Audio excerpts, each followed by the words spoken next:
Okay, this is my third video on frugal living. Today I'm going to do a video on cheap and easy composting.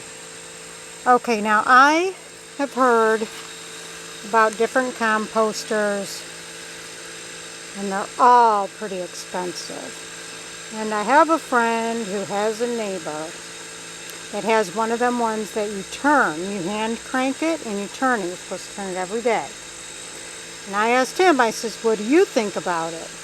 And he says, well, to him it seems like that the compost eventually just clumps, so really you're just turning one huge clump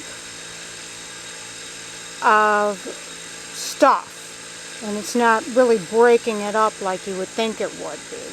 He says he doesn't think it's worth it. And the other composters, I mean, even that's pretty expensive, a few $100s at least.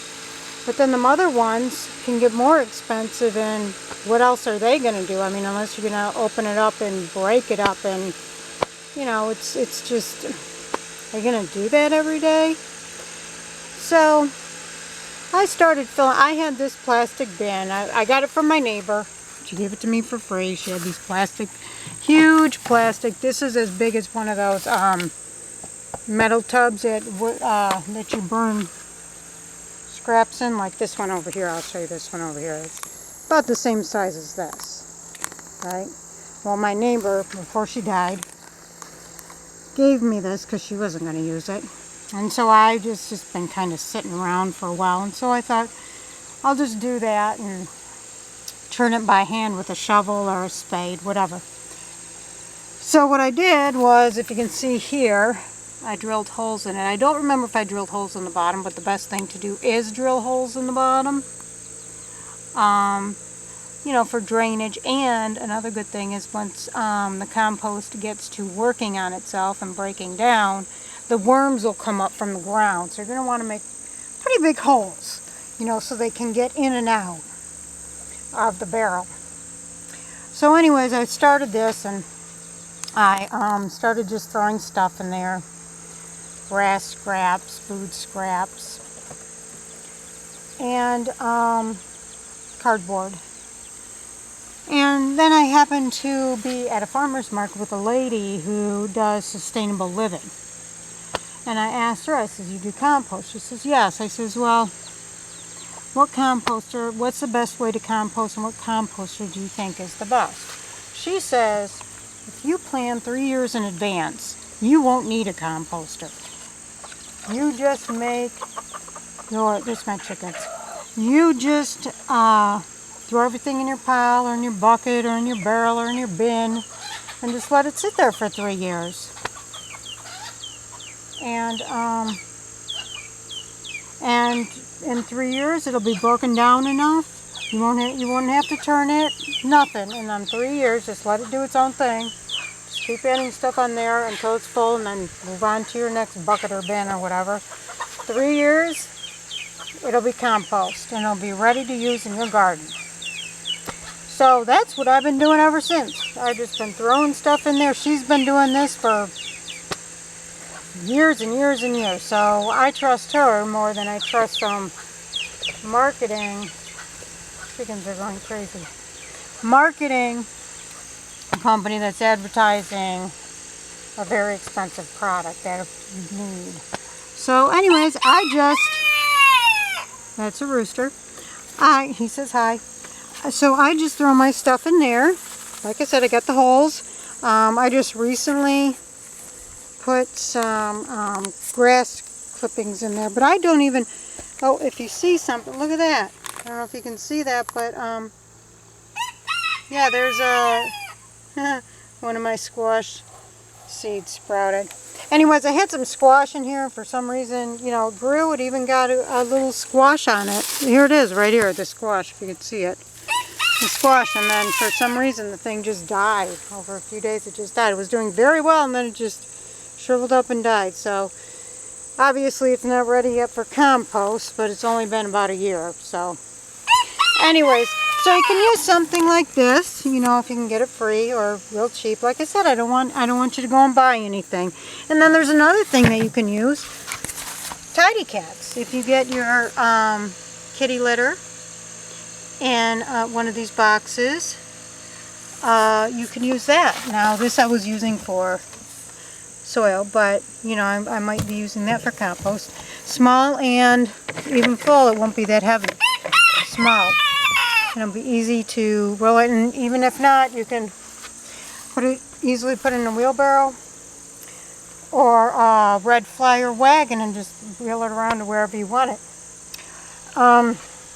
Or you know them plastic round bins that you can get, like the donut shop, get its icing in, or you know, spackle or whatever. You can use them too, or just use a regular old box, you know, and just put it in there.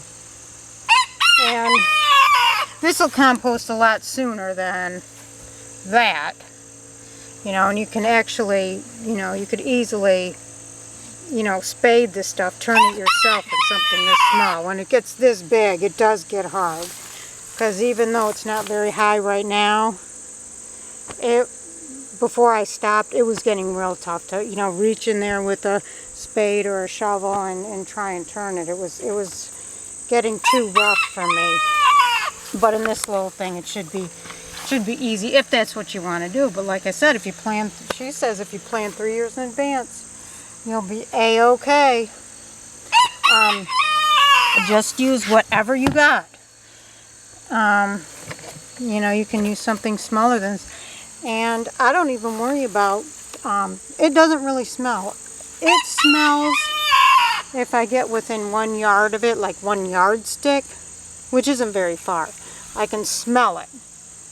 But anything further than that, I can't smell. And if it does start smelling, I mean, you could always put cedar chips in there, or grass will suppress the smell. You know, that's why I put the grass in there, to help suppress the smell a little bit. And it has suppressed the smell. And if you know, if nothing else, like this has a lid, you could just close it. Is it stinking? Close it. On this, just take, heck, you could just take a, you know, board and cut it to size, or you could take a piece of cardboard and just, you know, put it in there, and that'll help. But like if you live in we live in a rural area, so we don't have to worry about neighbors. But if you live in a suburban area, like I said, you can just put a lid on it. You know, put a lid on it, or use some type of straw or hay, will absorb the odor. Wood chips, especially cedar chips, that'll help. Any type of grass. Cardboard will absorb the smell. Baking soda or baking powder. Cornstarch, that'll help absorb the smell. You know, you could just sprinkle some on top of there. Or even compostable kitty litter. You can put a little bit of that. That helps absorb the smell. So, yeah. It's very easy to do this. It's not as hard as they make it. Don't worry about your ratios.